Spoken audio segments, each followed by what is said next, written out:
Every Monday when I post a new video, it starts a conversation. And the community around the content that I'm posting is growing, and I'm so thankful for every one of you that I get to connect with on a weekly basis. But I have a bit of a confession to make. I don't do this for you. I do this for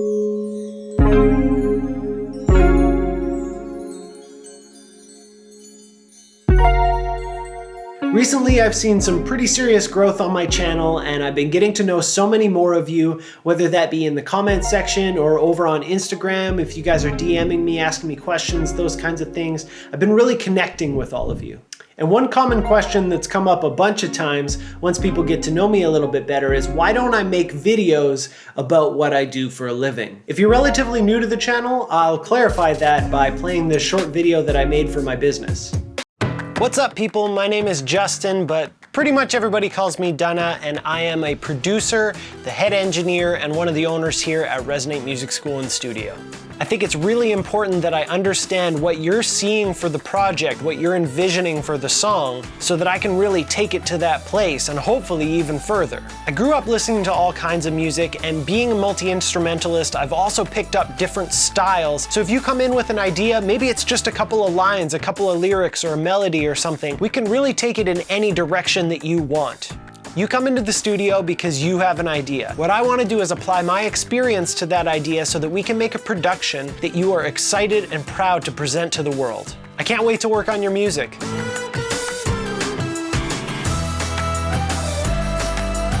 So for the past 14 years, one way or another, I've been making music for a living. So when you hear people say the phrase, music is my life, that's literally my reality. So I totally understand when people ask me the question, why don't I make videos about music production and making music and songwriting and beat making and all those kinds of things that I do on a daily basis. But when you take something like music and you make it your everyday reality, you have to understand that you're attaching everything that comes along with reality to it, the good and the bad. So what once was just something that I did purely to be creative is now something that I have to take very seriously. And it changes things a little bit. Now, a little disclaimer, please don't mistake this for me complaining about what I do for a living. That is not in any way the case. I love my job. I love what I do for a living. Let's just stop that train right now. When you're making a piece of art, no matter what medium or format you choose to do that in, you find a sense of calm in the process of creating that art. There's definitely a sense of satisfaction and a rush when people give you the affirmation that what you've done is good, but the real joy is to be found in the process, in the journey, not in the destination. For example, the process of making the coffee and the process of sipping it and enjoying it while it's happening is really what's enjoyable, not having the coffee in your stomach and having the caffeine rush through your body. So it's the journey, not necessarily the destination. For me, in my teen years, that's what music got to be. There were no deadlines, no rent to pay, no clients. It was just pure creativity in its simplest form. I got to enjoy the process without ever having to worry about actually coming to an end. And since then, I get to definitely enjoy very deep breaths of that happening from time to time, but the whole thing is confined by very definite walls. Walls that give me a paycheck, and walls that allow me to do something really cool that when I finish a song with someone, they walk out with a huge smile on their face. So it's definitely fulfilling, but it's also confining at the same time. At a certain point, my creative mind started to reach out to find something that I could do just because I wanted to. Not because I had to, not because there was a paycheck depending on it, not because I had to pay rent, not because there was a client waiting for it, just because I was feeling creative and I wanted to get it done. I wanted to feel mindful and focused again. I wanted to monotask instead of multitasking. Find one thing that I could just drive all of my creativity into. And as much as I needed to use my creativity every day at work, I felt like I needed something that I got to choose to use my creativity instead of something where it was fully required. So I picked up a camera, or more accurately, I did hours and hours of endless research, days and days of searching for what the right camera for me was going to be.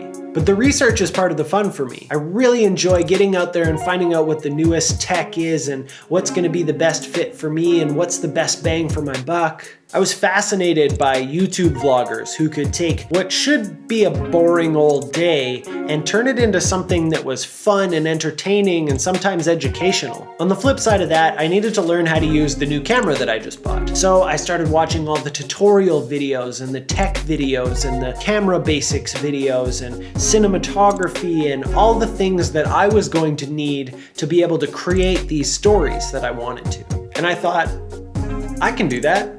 I can pass on all this information that I'm sponging in from the internet, and I'll throw my own fun spin on it. This was my Zen, my moment of mindfulness, my point of calm and engagement. Creating these 10-minute pieces of art gave me energy and passion. And like I said before, it's not posting the videos and getting all the likes and getting all the comments and getting new subscribers and that kind of stuff. That feels good, of course, but it's the art of creating. It's the art of actually making the videos that really is what grounds me and what makes me feel good about it. It's the research, the picking new camera gear, trying it out, learning new techniques, getting more comfortable on camera, trying new things, developing my own style, writing scripts, lighting a scene, editing it all together, and feeling proud of what I've created.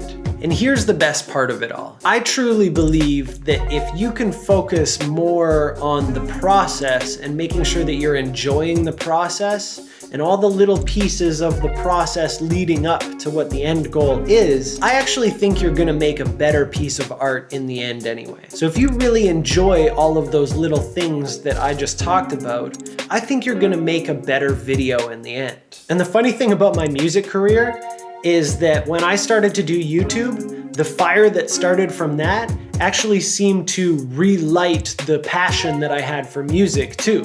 All of a sudden I found my work more exciting and rewarding again, all because I found my Zen and the art of YouTube. Please share this video if you know someone who might like it. Give it a big thumbs up. It lets YouTube know that more people should see it. Subscribe to see when I post new videos. Check this one out. I think you'll really like it, and I'll see you guys next time.